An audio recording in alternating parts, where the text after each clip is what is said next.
پیارے دوستو، آج ہم آپ کو واقعہ سنائیں گے صداد کا اور ہود علیہ السلام کا۔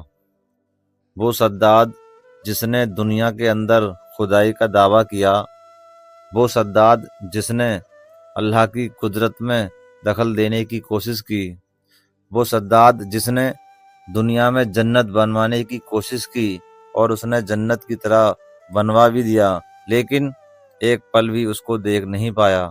بہرحال آپ نے واقعہ سنا ہوگا، تو ایک مختصر سا واقعہ ہے۔ امید کرتا ہوں کہ آپ اس واقعے کو مکمل سنیں گے۔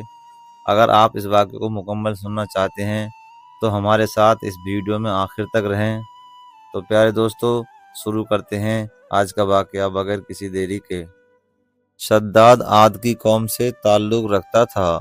یہ قوم یمن اور عمان کے ریگستانی علاقوں میں بستی تھی۔ یہ قوم اپنی طاقت، اونچی عمارتیں اور شاندار زندگی کے لیے مشہور تھی۔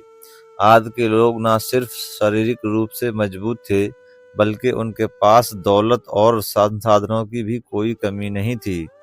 حضرت ہود علیہ السلام کو اس قوم کی ہدایت کے لیے بھیجا گیا تھا۔ انہوں نے لوگوں کو توحید، اللہ کی عبادت اور برائی سے دور رہنے کی تعلیم دی، لیکن عاد کی قوم نے ان کی بات نہیں مانی۔ صداد جو عاد کا بادشاہ تھا، اپنی طاقت اور دولت کے گھمنڈ میں تھا۔ اس نے نہ صرف حضرت ہود علیہ السلام کی باتوں کو ٹھکرا دیا، بلکہ خود کو خدا جیسا سمجھنے لگا۔ ایک دن صداد نے جنت کے بارے میں سنا۔ اسے بتایا گیا کہ جنت اللہ کی بنائی ہوئی ایک ایسی جگہ ہے جہاں ہر طرح کی نعمتیں ہیں۔ وہاں خوبصورت باغ ہیں، جھرنے، سونے چاندی کے بنے محل اور ہر طریقے کی خوشیاں ہیں۔ صداد کو یہ سن کر جلن ہوئی۔ اس نے کہا کہ اگر اللہ جنت بنا سکتا ہے تو میں کیوں نہیں؟ میں اس دھرتی پر ایسی جنت بناؤں گا جو اس سے بھی زیادہ خوبصورت ہوگی۔ اس نے اپنی قوم کو حکم دیا کہ ایک ایسی جگہ بنائی جائے جو جنت جیسی ہو۔ صداد نے اسے ارم نام دیا۔ صداد نے اپنی دولت اور طاقت کا استعمال کر کے ایک شاندار شہر بنایا۔ اسے بنانے میں کئی سال لگ گئے۔ ارم کو سونے چاندی اور بیش قیمتی پتھروں سے سجایا گیا۔ وہاں اونچے اونچے کھجور کے پیڑ، ہرے بھرے باغ اور بہتے ہوئے جھرنے بنائے گئے۔ جب ارم تیار ہو گیا تو صداد نے اعلان کیا کہ اب میں اس جنت کا مالک ہوں، مجھے کسی خدا کی ضرورت نہیں۔ جب صداد کے گھمنڈ کی حد بڑھنے لگی تو اللہ نے اسے چیتاونی دی۔ حضرت ہود علیہ السلام نے صداد کو توبہ کرنے اور اللہ سے معافی مانگنے کی نصیحت دی۔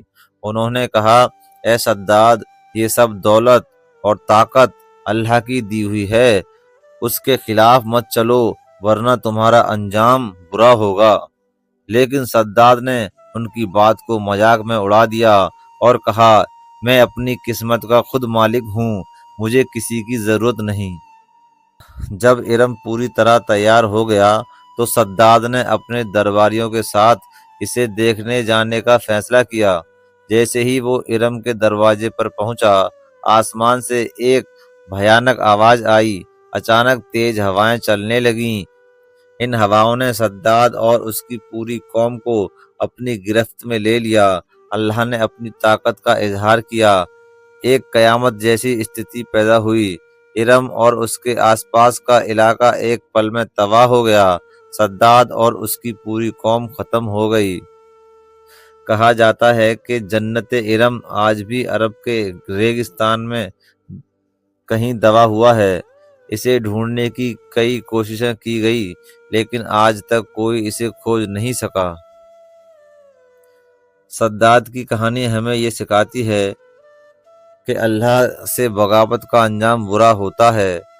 انسان چاہے جتنا طاقتور ہو جائے، وہ اللہ کے مقابلے میں کچھ بھی نہیں ہے۔ گھمنڈ انسان کو برباد کرتا ہے۔ صداد کا گھمنڈ اس کی تباہی کا سب سے بڑا سبب بنا۔ اللہ کی دی ہوئی نعمتوں کی قدر کرنی چاہیے۔ دولت اور طاقت اللہ کی امانت ہے، اس کا استعمال نیک کاموں میں ہونا چاہیے۔ توحید کا راستہ ہی سچا راستہ ہے۔ اللہ پر یقین اور اس کی عبادت کرنا انسان کی سب سے بڑی ذمہ داری ہے۔ سداد اور اس کی قوم کا ذکر قرآن کریم سورہ الفجر میں ہے۔ کیا آپ نے نہیں دیکھا کہ آپ کے رب نے عاد کے ساتھ کیا کیا، جو ارم کے کھمبوں والے تھے، جن کے جیسی کوئی اور قوم دنیا میں پیدا نہیں ہوئی۔ اس کہانی کو پڑھ کر انسان کو یہ سمجھنا چاہیے کہ اللہ کی قدرت کے سامنے سب کچھ پھیکا ہے۔ یہ ایک ایسی نصیحت ہے جو ہمیں ہمیشہ اللہ سے ڈرنے اور اس کی راہ پر چلنے کی تعلیم دیتی ہے۔ تو پیارے دوستو، آپ نے دیکھا کہ اللہ تعالیٰ نے گھمنڈ کرنے والوں کو کس طرح تباہ اور برباد کیا۔ اللہ نے پہلے بھی گھمنڈ کرنے والوں کو تباہ اور برباد کیا ہے، اور اللہ تعالیٰ آج بھی گھمنڈ کرنے والوں کو تباہ اور برباد کرتا ہے۔ پیارے دوستو، گھمنڈ ایک ایسا عمل ہے، گھمنڈ ایک ایسی بری عادت ہے جس کو اللہ بالکل بھی پسند نہیں کرتا ہے۔ اللہ ہر چیز کو برداشت کرتا ہے، لیکن تکبر کرنے والوں کو اللہ کبھی برداشت نہیں کرتا، اور اللہ اسے کبھی معاف نہیں کرتا اگر وہ توبہ نہ کرے تو پیارے دوستو، آپ سے میں گزارش کروں گا کہ اگر آپ کو یہ واقعہ پسند آیا ہو، اور یہ چھوٹا سا واقعہ ہے، یہ پسند آیا ہو، تو آپ اس واقعے کو ایک لائک ضرور کر دیں، اور اگر آپ نے ابھی تک ہمارے چینل کو سبسکرائب نہیں کیا ہے تو آپ سے گزارش ہے کہ آپ ہمارے چینل کو سبسکرائب کر لیں اور گھنٹی کے بٹن کو دبا دیں تاکہ ہر ویڈیو کا نوٹیفیکیشن آپ تک پہنچ سکے۔ اور اگر پیارے دوستو آپ اس ویڈیو کو ہمارے انسٹاگرام یا فیس بک پر سن رہے ہیں اور دیکھ رہے ہیں تو آپ ہمیں وہاں پر فالو کرنا نہ بھولیں۔ پیارے دوستو، اس واقعے کو مکمل سننے کے لیے آپ کا بہت بہت شکریہ۔